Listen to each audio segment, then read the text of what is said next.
The opinions expressed on the radio program by the host, co-hosts, guests, and call-in listeners or chatters are solely the opinions and responsibility of the original source who expressed them. They do not necessarily represent the opinions of Gynesis Radio, www.gynesisradio.com, Gynesis Radio's owners, management, or affiliates.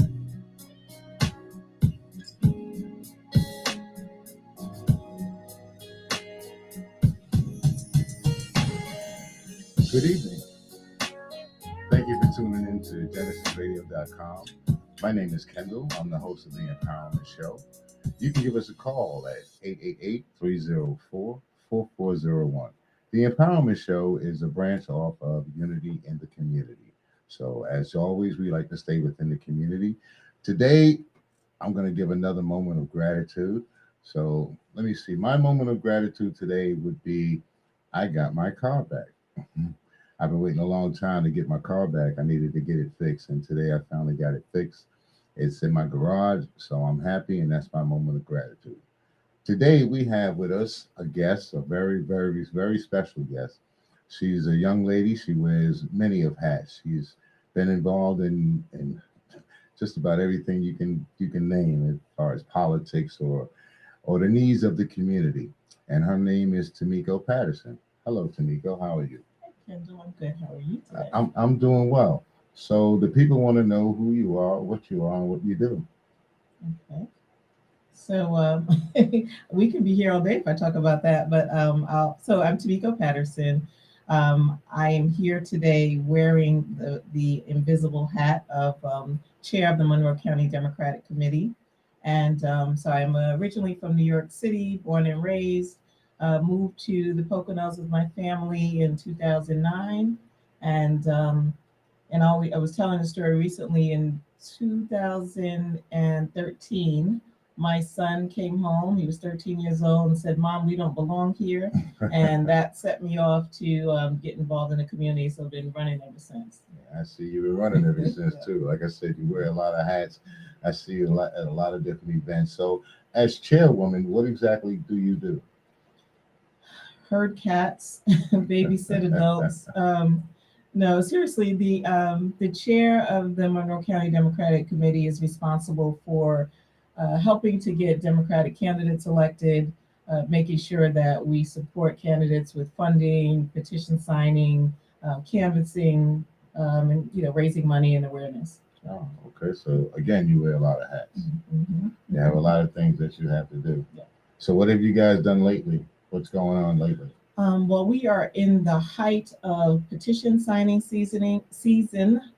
So we are trying to get our Democratic candidates on the ballot. So all the way from Joe Biden, all the way down to our local candidates. So we have our state representatives who are running for reelection.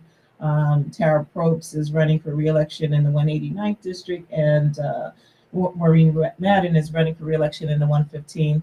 And then we do have a Democratic candidate running for state representative in the 176th district. Yeah, that would be Hope Christmas. Yes. Yeah, Hope Christmas. What do you think of her? She's pretty good. Or? Yeah, I mean, I know Hope. I don't know. I don't know her well, but I do know her. She's a great person. We get along fine. So, I'm helping her to get her petition signed. And really, the big thing is focusing on these statewide races. Right. So we have the Attorney General, PA State Attorney General race that we have going on. The Democratic endorsed candidate is a brother, Malcolm Kenyatta. Yes, and he is. Malcolm has been to Monroe County many times, so we already love him and we're supporting him. And then we have a gentleman for treasurer is Ryan Bizzarro. He's from Erie County. So he's the Democratic nominee. The interesting thing is we have 5 candidates running for Attorney General. There are 4 men and 1 woman, and who is a sister, Kier Bradford Gray, and she's going to be visiting us here in Monroe County this Friday. So we look forward to having her back here again. Anybody we're backing? Well, the Monroe County Democratic Committee has decided not to endorse any candidates in the primary. But my personal opinion, I know Kier Bradford Gray. she has the experience to be Attorney General, so I'm definitely supporting her. Yeah, that's where my endorsement is going. I see a lot of people, they like, what's his name, Jack? Oh, Stolzheimer. Yeah. So I had the pleasure of meeting Jack back in December in Harrisburg, and but he was asked a question about his opinion on Israel and Hamas, the war going on, and he immediately said that he was pro-Israel all day, every day, and so he kind of lost me there without telling both sides of the story. Well, you can't tell both sides of the story. What's that young lady from Harvard, the president? Oh yeah. Where she resigned. So even though it's not your side of the story, you can't even protect your freedom of speech. Right. So, because if you say something that's anti-Semitic, or even what they call anti-Semitic, you get in a lot of trouble. Yeah, I mean, I say just know what you're talking about, and I'll just say this one thing about it, and I'm going to leave it alone. Just look at the map. Okay, just look at the map of where Israel sits in relation to Palestine, and then that says a lot. So I'll leave it there. So what else we got going on? Well, right now, like I said, we're just focusing on getting a petition signed. We have the Monroe County Democratic Black Caucus that we started last year.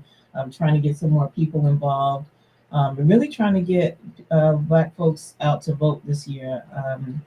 I've heard a lot of people saying they're not voting because they don't like Biden, or they don't like either candidate, or But what is it people don't like about Biden? I'm trying to figure that out. All I heard is about his age. What else about him that they don't like? Well, people are upset about how he's handling the Israeli war as well. It's not our war. I understand, but I'm just telling what I'm hearing. Yeah. And some people feel like he hasn't done enough, especially for Black people.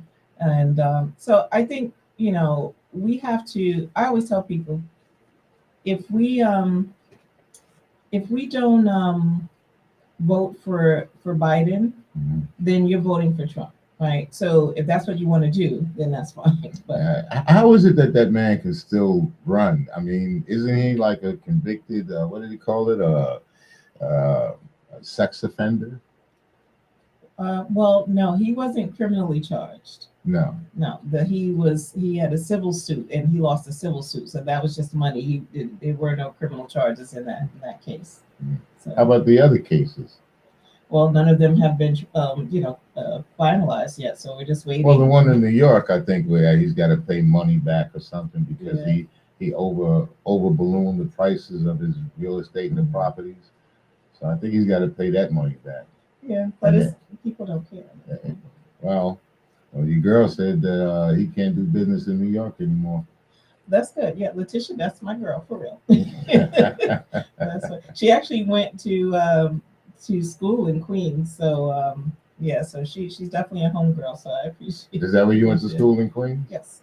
What school did you go to? I went to Andrew Jackson High School, which is now Campus Magnet something or another. That broke my heart when they did that. Right. So what college did you go to? So I started at SUNY Old Westbury, State University of New York at Old Westbury, and then that's where I got my undergraduate and got my master's in computer science from Georgia State. Computer science? Master's in computer science? What now? All right, I'm one of those people. So when you say computer science, exactly what field are you talking about? Because computer science is a pretty big field. Yeah.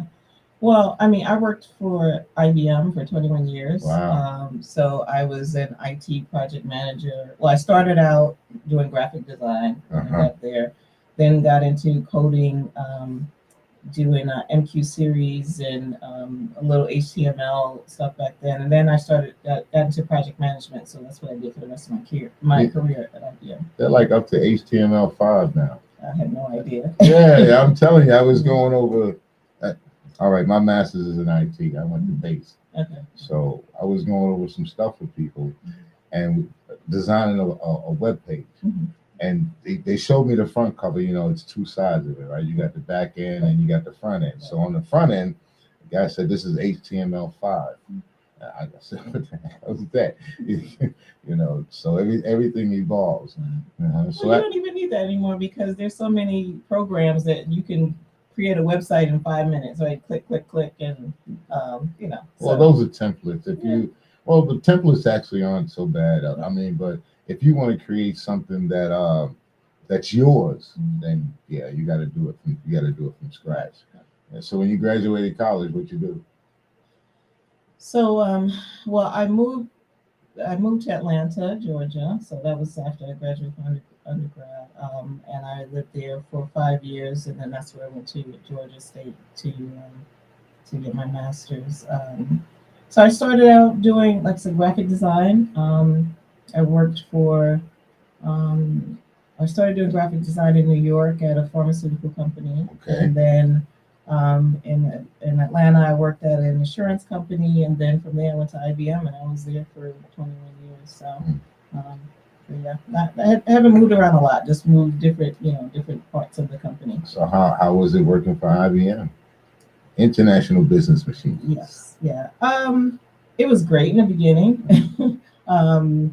I remember when I first started working there. So they required, no matter what your position was, you had to take a bunch of classes because they wanted you to understand the business, the IT business. And so my boss gave me a list. He said, you have to take all of these classes within 6 months. So Cisco's. no, it wasn't system. It was like just different, like about the IT business. So it was really just business related classes. So I'm looking at the list, and there's one class. No, there were three classes that I had to take within the first month of being there. And I'm looking at the list, and so I'm going searching through the system. And the first class that I needed to take, it was in Tampa, Florida. So I go to I'm looking for New York, but there's nothing in New York. And I said to my boss, the class is in Tampa. He said, so.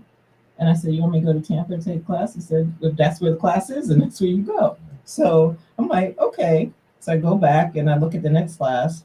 The next class was in Los Angeles, like the following week. And I said, well, he said, Tamiko, take the classes that you need. I don't care where they are, right? Are they paying for it? Yeah, they pay for everything. I'm out. So yeah, and it was my first time traveling by myself. So I remember my first class was in Tampa, Florida. And I got there, got into the hotel, flew and everything, got to the hotel. And I'm sitting there and I could see the bridge. I forgot what the bridge is that goes into St. Petersburg from Tampa. And so I'm looking out the window, and this was back in the days where they had the books in the hotels. You could go through, look through all the brochures. Right. And I'm looking through the brochures, and I'm pacing because the class wasn't until the next day. And I had a rental car, so I got in the car and I found the outlet mall, and that was it. Then I was bit. So anytime I took a class after that, I made sure I took it, somewhere I hadn't been before. So when I tell you I literally traveled the world, I went to Buenos Aires, Argentina. I went to Sao Paulo, Brazil. All over the U.S. Taking classes? Yeah. At company's expense? Yes, they paid for everything. And that lasted for about 10 years, and then they started cutting back on everything. So, yeah. IBM was a big company, even when I was growing up. I remember when I first started in the computer business, and we were called computers. And the machines were business machines. But everything had to be IBM compatible. Right. Everything. Yep. And then you had to use the job control languages in order to get around. Yeah, I remember those days. And that was, like I said, that was a pretty good company. Did you retire from them? No, they kind of forced me out. So we had been working from home. They shut down all of our buildings. So only certain people worked in the office. So I worked from home for like 7 years. My last 7 years working there, I worked from home. But I would travel, for business travel. And so then they decided, well, this happened after they sold off the computer business, because everything went downhill after that when they sold it to Lenovo. But they told me, okay, we need everybody to come back into the office now. So I'm like, man, I don't want to commute from the Poconos to New York like everybody else, right? So I'm like, all right, well, I got to do it. Everybody else does it, I'll do it. And then they said, no, it's not New York. You have to go to Texas or Florida. And I'm like, what? And my oldest son, was a senior in high school at the time. Right. And I said, I'm not leaving my kid, and I'm not uprooting him. And so I said, I'll take the package. So I took a package. Well, everything was moving out to Texas at that time. Yeah. All the tech giants were there Yeah. out in Texas, and I didn't know much about Florida, but I knew they were moving out to Texas. Yeah. So you were saying that your son came home one day, and I guess he was mistreated. So is that what started you into politics? Sort of. Yeah, sort of. So he I was working at home one day, and he came home, and so all of his friends were Caucasian in high school. Mm-hmm. No big deal. It was weird for me because I grew up in an all black neighborhood with all black schools, so it was weird, but okay. Right. So Like Queens girl. yeah, yeah. So he said, "Mom, we don't belong here." So I'm typing on the computer, and I said, "What'd you say, Justin?" He said, "Mom, we don't belong here." So I stopped, pushed my chair back. I'm like, "What are you talking about?" Well, I was talking to some of my friends in school, and they said all their families have streets named after them, and all this stuff, and their families have been here for years. And I said, "Listen, first of all, we pay a whole lot of taxes, so we belong here. That's number one. Yeah. Number two, I said." We got Indian in our family, like everybody says. Right? I said, we got Indian in our family, and the Lenni Lenape were here before your Caucasian friend's family. So let's talk about that. They don't know about that. So then I just went on this quest to start finding out the history of the Poconos and the migration, of Black folks to the Poconos. And as I started doing that, I started meeting people, and more people I met, the more things I got involved in. And one of the first people I met is Mr. Wayne Bolt. He has become a great friend and mentor to me. The name sounds familiar. Yeah, so he moved here. He was a police officer in New York City. I think he's been here for like 30 some odd years now. And there was a resort called the Hillside Inn. It was a Black-owned resort. Oh, yeah, I remember the Hillside Inn. Yeah, so he was one of the co-owners of that, or managers, whatever, of that resort. So he has a lot of history. He told me about how Shirley Chisholm was there, how what's his name, Louis Farrakhan was there, and a lot of different, famous Black people that came to the resort. And so he started sharing that information. Then he shared with me about Little Bethel, the church. And I said, Little Bethel, I've never heard of it. And he says, yes, right over there in 2nd Street. And I had driven past there 100 times and had never noticed it. So I went over there, and when I saw the building, I just stopped and I stared and started taking pictures. And I said, well, how can I get involved? He said, well, there's a board meeting next week. You can come. So anyway, so it just kept spiraling and spiraling. So, and then my first, stint with politics is when they had a teacher strike at Stroudsburg School District. Right. I forget what year it was. And I was mad that my kids were home for a whole week, driving me nuts, and I couldn't work. And I'm like, this is ridiculous. What needs to be done about this? So somebody said, well, run for school board. And I'm like, ha, ha, ha, ha. And then I ended up running. And winning. Yeah. So, but I said, there's no way, there had never been a person of color on the board. And I said, there's no way they're going to elect a Black girl with the name Tamiko to the school board. Yeah, right? I think you undervalue yourself a little bit. No, I don't undervalue myself. Marginalized, because I think you got more going for yourself than you think. You're very articulate. So when you talk to people, you're expressive. So why wouldn't they listen to you? I didn't expect that. I'm gonna tell you another story. But anyway, so I did get elected to the school board. So, but even when I was running, I kept telling people I'm not a politician, and I'm not. I don't. This is gonna sound really crazy. I do not like politics. Really? Right? I get involved in politics because I like making sure that the policies that are being implemented, work in my favor, my community's favor. But that's why I get involved in politics.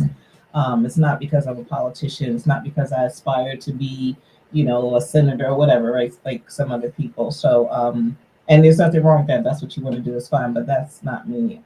And I don't like talking to people. So,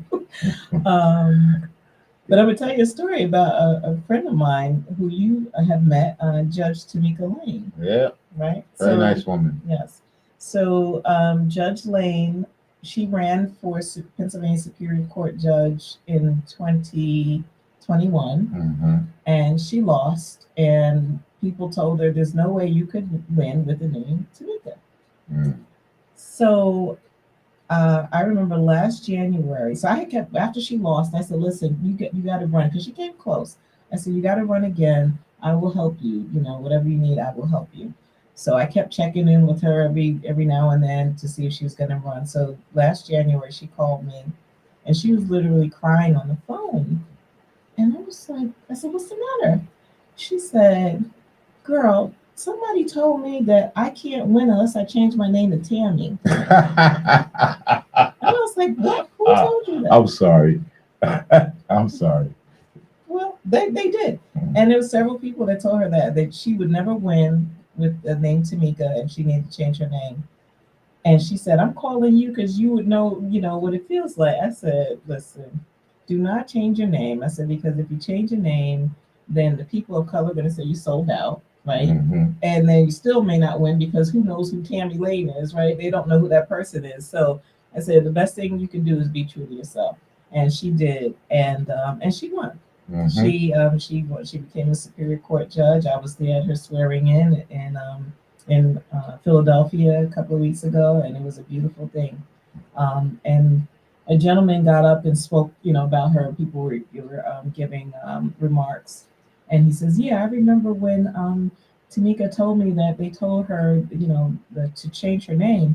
And he said, "Well, I'll tell you what, they don't want to call her Tamika, just call her Judge Lane." There you go. Right? And it was like, I mean, I jumped out, I was crazy. Yeah, yeah, that's Superior Court right. Judge Yeah, Lane. right, Yeah, exactly. yeah. Let's get a So, whole title in there. yep, yep. So, Well, that was a good story. I enjoyed that. I just remember a time when she did come up there, and you were at the podium, and pretty much that's exactly what you said. I don't like talking to anybody. I don't know if you remember that, but I guess I do. I really do. I remember that. That was pretty cool. That was a good time. Yeah. So where do we go from here? Um, well, I mean, I think we really need to drive home the message that people need to vote. Um, and it's really easy to vote in Pennsylvania, right? You can do a mail-in ballot. You don't have to leave your house. All right. And even if it's for no other reason except for our ancestors were literally, tortured, right? So that we could have the right to vote. And how dare you just say it doesn't matter, right? If it didn't matter, then I mean, people say this all the time. If it didn't matter, they wouldn't be trying so hard to keep us from doing it. And if it didn't matter, our ancestors wouldn't have gone through what they went through in order for us to have the right to vote. So even if you decide you don't want to vote for, person in a particular office, then just skip that one, right? Mhm. But vote for, but vote. You gotta vote. Well, you got the opposing forces, if you want to say, like a lot of people that are famous.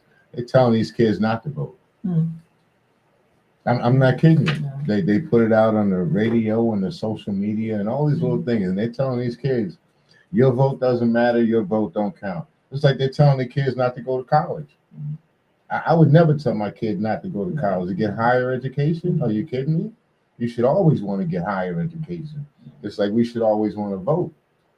I mean, I vote. I vote for the dog catcher. And I definitely get involved in local politics. I want to know what's going on in my community because that. I mean, the big picture. Yeah, you got the presidents, this, that, and the other.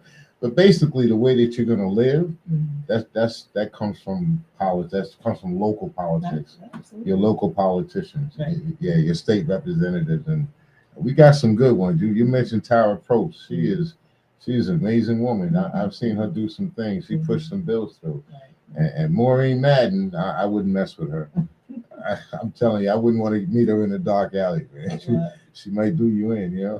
Well, no, Maureen Madden and Tara Post are both very good friends of mine. And I know a lot of people can't say that, but they are very, very open people. And I always tell the story, but when I first met Tara Post, she was the mayor of Strasbourg. And I met her when I was running for school board, and she was at a Democratic meeting. And she was standing in the hallway, and I don't live in the borough of Strasbourg, so I didn't really know who she was. Um, and so I walk up, she introduced herself to me. "Hi, I'm Tara Probst." I said, "Hi, I'm Tamiko," whatever. And then the next day, I was like, "Wait a minute, Tara Probst, is that the mayor?" But she was so nonchalant, and she even, she's very down to earth. Um, And but either one of them, I can call them. Like I can literally pick up my phone right now and say, "Hey, Maureen. Hey, Tara," and they're like, "Tamika, what do you need?" Right, and they're there. So it's I they do what they need to do. They make sure that you know, Monroe County is represented, which I appreciate. And I've been to Harrisburg and met them at Harrisburg to talk about issues. So again, Maureen is a fighter. She's not going to let anybody slide. So No, I she's mean, I not. will tell you that. But she is a good person. I've seen her in action. Any new bills? We got any new bills that we need that's on the table?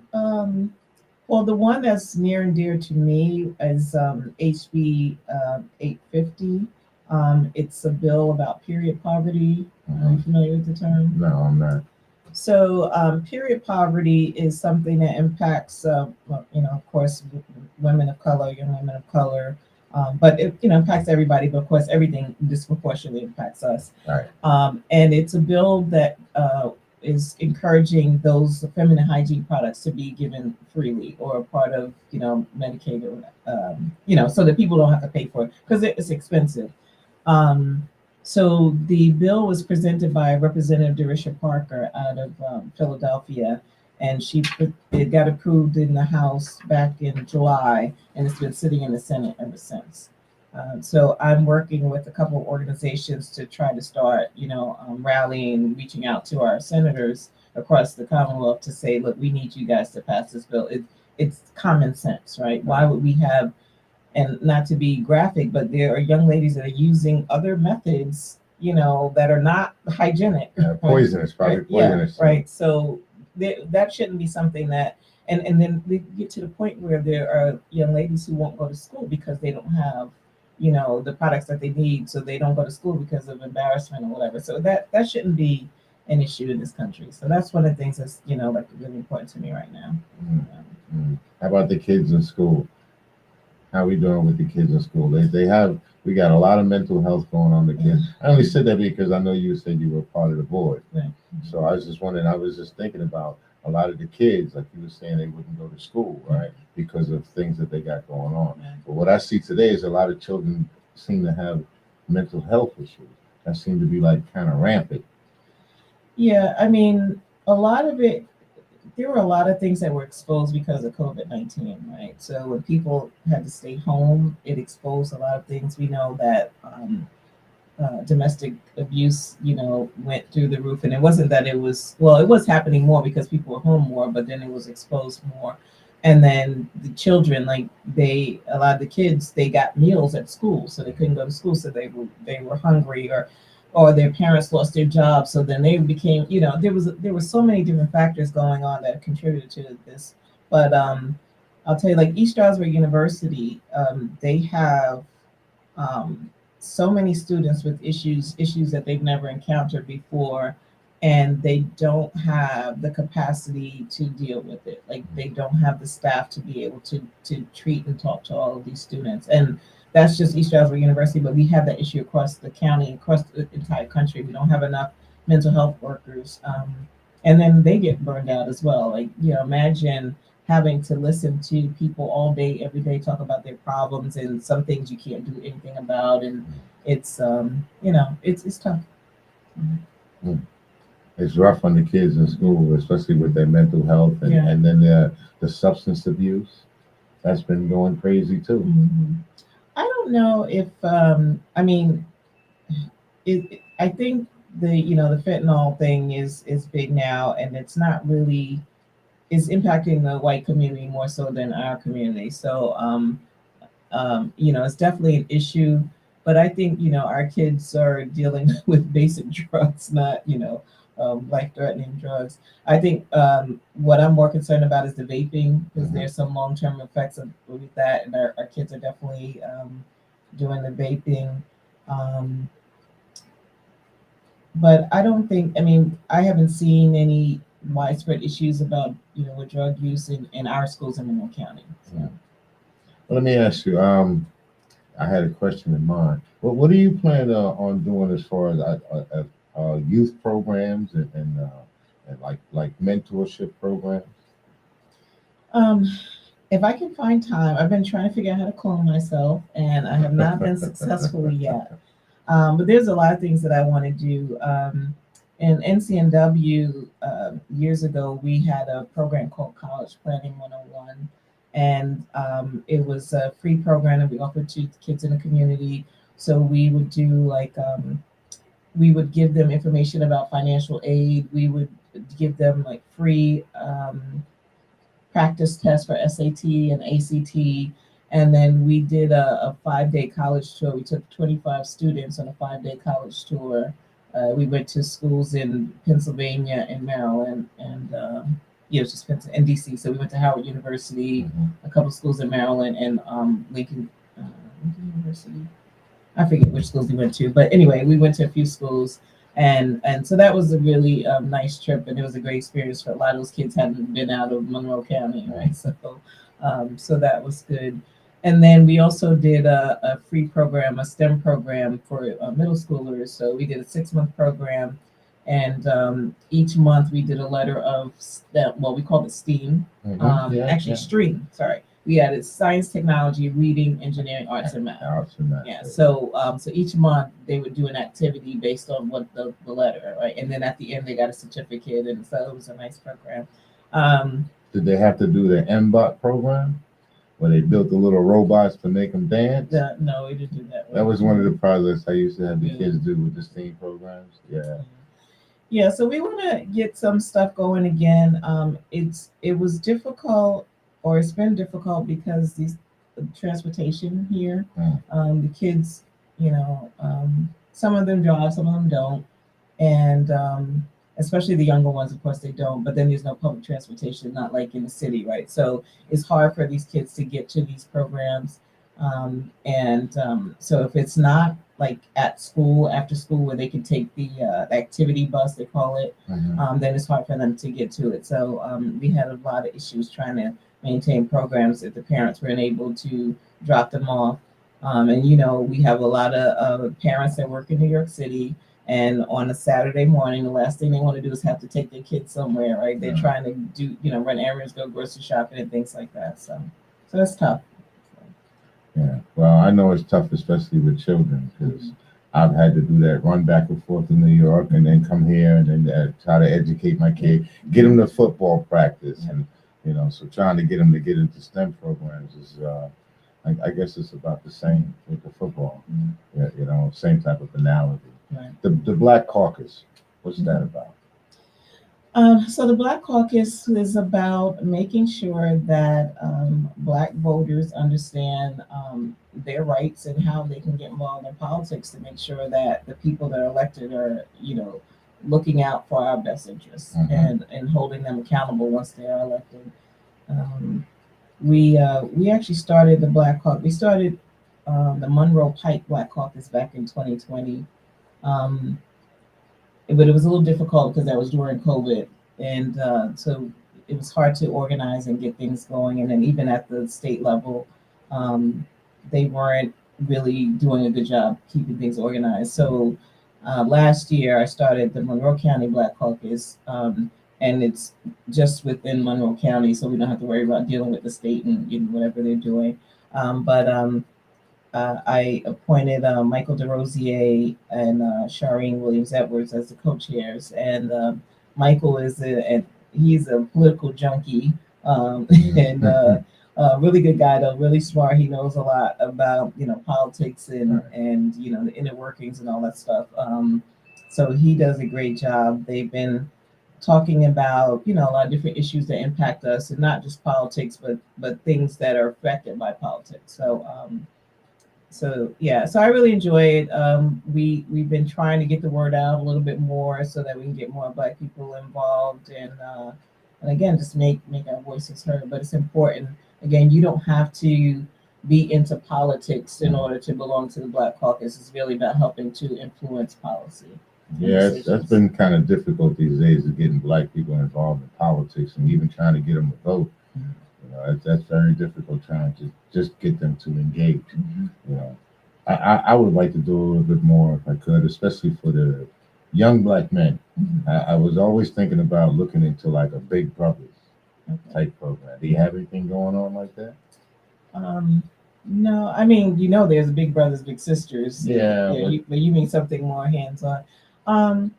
No, I mean ESU has a program, and they don't allow outside people in, but I love the program. It's called MOCA, Men of Color Alliance, and it is a wonderful program because when they come into the school, they help guide them. They kind of, I won't say hold their hand, but they have like a accountability group, right? So they have people that, hey brother, did you do your assignment? Why weren't you in class today? Things like that, just keeping track of them, and it's been very successful, and I think they have like a 99% graduation rate, on time graduation rate for the guys that are going through the program. And then they have for the women, that is WOSI, Women of Color initiative. So that's a great program. I mean, it's for the college students. And let me just say this about ESU. So we have Mr. Kenneth Long. yes, Ken Long, first Black president, the 14th president, but the first person of color to be president at East Stroudsburg University. And with that, he was the interim president from 2020 until he was installed in 2023. But there was a large influx of students of color. So ESU is now probably, I think it's the second most diverse school in the Pennsylvania school system of higher education. But one of the things I said, you know what? It's phenomenal that we have such diversity, right? We have a lot of more students of color coming into ESU, but we have these students that are coming from New York City, from Philadelphia. They're coming from the Bronx, they're coming from Newark, and then they're coming to East Stroudsburg, Pennsylvania. And then they come to East Stroudsburg, Pennsylvania, and let's talk about the community, right? They don't see much. You can't walk to the corner store. You can't do a lot. And then their teachers, their professors don't really look like them, right? And then it's that, so DEI is a big thing. I'm going to backtrack a little bit. Everybody's talking about DEI, diversity, equity, inclusion, diversity, equity, inclusion. We can have diversity all day, right? It's easy to get a bunch of different people together, but how do you keep them there, right? It's the inclusion part that's missing, right? Equity, that's a whole other story. It's going to take a long time before we get to equity. But you can bring people, but they don't feel like they belong there. They're not going to stay. So if you have students that come to East Stroudsburg and they don't feel like they belong there for one reason or another, they're not going to be successful. They're not going to do well in class. They're not going to stay. They're going to leave. They won't graduate. Well, like you said, a lot of people there, especially the ones in the hierarchy, don't look like us. So if they don't look like us, that means their curriculum is not going to be anything about us. Right. Yeah. So it's tough. And it's the same thing though, even in the K-12 schools. There's a teacher in East Stroudsburg at East Stroudsburg South High School, Mr. Healy, Caucasian gentleman, but I met him about 8 years ago. I love this man because he runs a multicultural program for his students. And he exposes his students to everything. I met him because he had me come and speak to them, like I said, about 8 years ago, and he asked me to come back year after year. And I remember last year I went to talk to his class, and it was a young man who just moved here from the Bronx. And he says, Miss Tarico, can I ask you a question as well? How can I fit in as a well, let me tell you this. He says, how do I fit in as a minority in this community? And so, and I don't know if I told you this, but I do not like the word minority, right? First of all, we are no longer the minority. We are people of the global majority. There you go. Okay. Global majority. Yeah. So I do not. Pan-American. So I told him, I said in front of his teacher, I said, you don't let your teacher call you minority because you're not anymore. I said, you can call yourself African American, you call yourself Black, whatever you are, you could, but don't call yourself minority. And the teacher took note of that, and he now does not say minority. So I love that. Again, he listens. But it was heartbreaking because again, this kid came here His parents brought him here for whatever reason, and now he's new in the school and trying to figure out his way, and especially in high school to move here is really tough. And then I'm going off track here, but I met this woman the other day, last Saturday, out in New Jersey, and she told me she went to East Stroudsburg High School, and this is before there were two schools, and she graduated in 1983. Right. She was one of four. She came from New York. Did she come from Queens? I think she was from Queens, New York. But anyway, she was one of four people of color in her graduating class. And she was the class president, the first person of color to be class president. Mm-hmm. So because she was class president, she had to give a speech at graduation. And she said that a week or so before graduation, she got an anonymous letter. I don't remember, she said if she got it in the mail or somebody stuck in her locker or whatever, but she got an anonymous letter that said, you are an N-word and you need to go bleach your skin and, and how dare you talk about you going to college. You should be pregnant or going to the military and you shouldn't be giving a speech. She still has this letter. This is 1983. 1983. So, the fact that we're still having these types of conversations now, it's disheartening. And it just shows that we have a lot of work to do. And again, this is why we have to vote to show that we are part of this community and this society. Yeah, we've been having this conversation for quite a while. I mean, I've done some history about reading up on history. James Baldwin. He was talking about pretty much the same thing, and that was back in 1960s and late 50s. So there's been a problem that's going on for a long time. And let me tell you a story. So I used to work at this organization. I guess I can't say the name of it, but I was the only African American manager there. And when I first got there, I was supposed to share an office with a guy, and he refused to share the office with me, so he left. I didn't care because I actually had a bigger office. So, but I ended up resigning and I ended up quitting because I drove a brand new car. It was a red Honda that I had just gotten, and on the side of the car they sprayed in black paint, "Nigga, go home." Oh wow! And I never came back. What year was this? Somewhere around the 80s, I guess maybe 1986, 80. Yeah, I guess around 86, 87. Yeah. I had just gotten out of the military. So this is just telling you how people, what they think about us in this country. But we can't, like I said, we can't undervalue ourselves. We definitely can't marginalize ourselves because we're greater than what we think we are. But we have to know that. And that's the problem. It's like with that N-word, I'm one of those people that I want to abolish the word. And the only way to get rid of the word is you have to do like the Jews do. You can't use it. And they don't let anyone else. You cannot go into a Jewish neighborhood, go to a Jew and call him a kike. Okay, most people probably don't even know what that is nowadays. Okay, because they don't do it amongst themselves and they don't allow anyone else to do it. So we kind of have to be that way too, and then we can come together again. But you know what? This is the thing. And I was just having this conversation with my husband the other day. The reason that we have so much of this going on in our community is because there's self-hatred, right?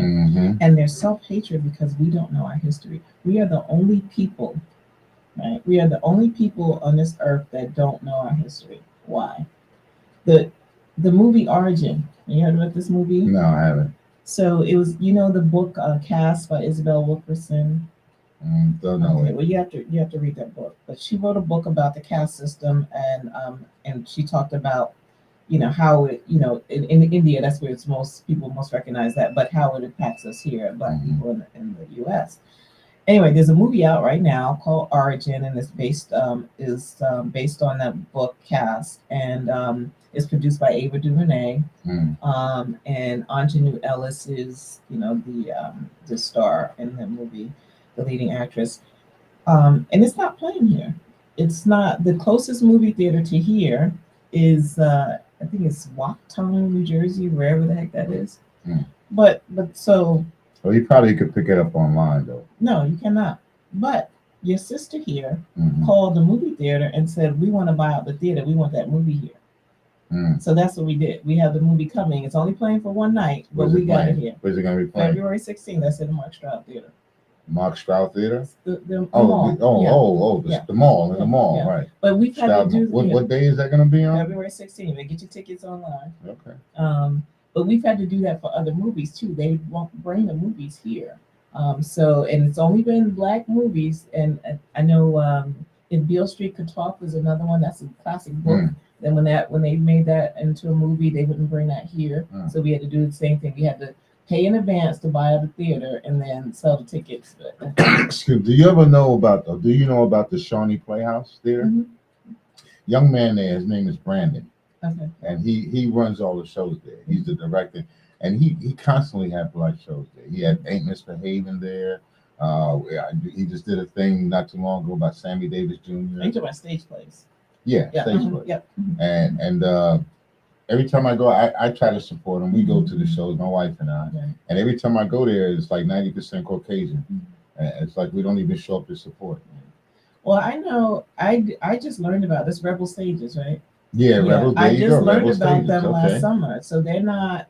I don't know where they're marketing themselves, but I think that's part of the problem. Yeah. So what I would recommend for him is to start going to these Black organizations, go to the NAACP meetings, go to NCAA, whatever it is. Right? Get involved. Yeah, well, not just but just try to get the message out there. Because I never heard of them before last summer when they were at The Sherman Theater. No. They had a table at something on Main Street, one of those festivals. So that's the first time I had heard of them. But yeah, I mean, and I love live shows, so I would go in a heartbeat. They were at the Sherman Theater and they did Rent. Okay. When the show Rent I went to Rent. I went. I recorded it.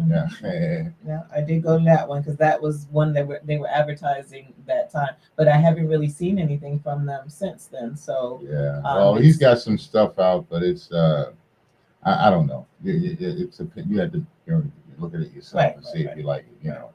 But he did send me a listing of what he's going to have upcoming. Okay. So I try to help him out. Yeah, I'm talking about my car. So I took my car to these people called Eurotech. Okay. And they're in Broadheadsville. What kind of car do you have? It's a 2005 Jaguar. It's the S type. It's the 8-cylinder. And I have been months trying to get this car just to get it started. Right. Couldn't get it started. Changed the fuel pumps, everything. Couldn't. I took it over there, had it towed there. The next day, the guy said, "Okay, I got your car started." So, foreign cars. Well, Jaguar really isn't a foreign car anymore. It's actually Ford. Is it really? Yeah, I think Ford bought them out. Yeah. I've been seeing a lot of Alfa Romeos on the road lately, like out of nowhere. I thought they disappeared. I'm like, is that an Alfa Romeo? That's kind of like one of Terry's kind of cars. He likes those kind of cars. Nah. What do you like? Them days is far behind me. I like American cars, man. All my cars are American, man. Yeah, all of mine except for a Jag. When I retired, I said that's what I wanted to buy was a Jaguar. And I ended up buying a Jeep because it's more practical. I was still doing a little traveling back and forth to New York and still trying to help people move and do different things. So I didn't get the Jaguar. And last year, it just kind of fell in my lap. I got it at a really good price. It had 42,000 miles on it. And next year, it's going to be a classic. So a classic with 42,000 miles on it, I'll keep that. Yeah. It's a nice car. Anyway, GenesisRadio.com. If anybody would like to give us a call, a text, a chat, you can give us a call at 888-304-4401. Again, we have Tamika Patterson here with us. She's the chairwoman of the Democratic Party of Monroe County. That's correct. And we'd like to thank her for coming in. And I guess we're about done here. Thank you. I think it was a pretty good interview. Thank you. I'm really glad you came in. Hopefully you come back in again. I'll think about it. No. Come on, you gotta come. Of course, you gotta come see Terry. Of course, you gotta give me a little time because I think I talked more tonight than I talked in about 2 months. So That's all right. Let me work it up again. We like you to come in. You do so much for the community. Like I said, I've been fortunate. I've had people in here that actually are pillars of the community, and you're one of them. So you're a woman to look up to and to be respected.